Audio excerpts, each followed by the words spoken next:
6月25日，据媒体报道，知名爱国港星肥妈不幸感染新冠，她打了4针疫苗，防护方面也十分小心谨慎，但最终还是确诊了。而在确诊前，她1天之内去了多个地方，爬山、买菜、吃饭等等。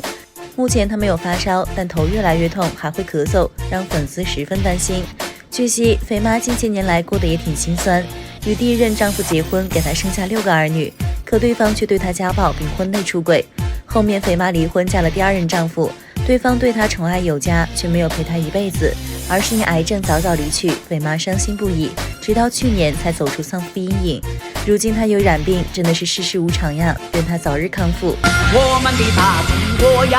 好大的一个家，经过那个多少那个风吹和雨打，我们的大中国呀，好大的一个家，永远那个永远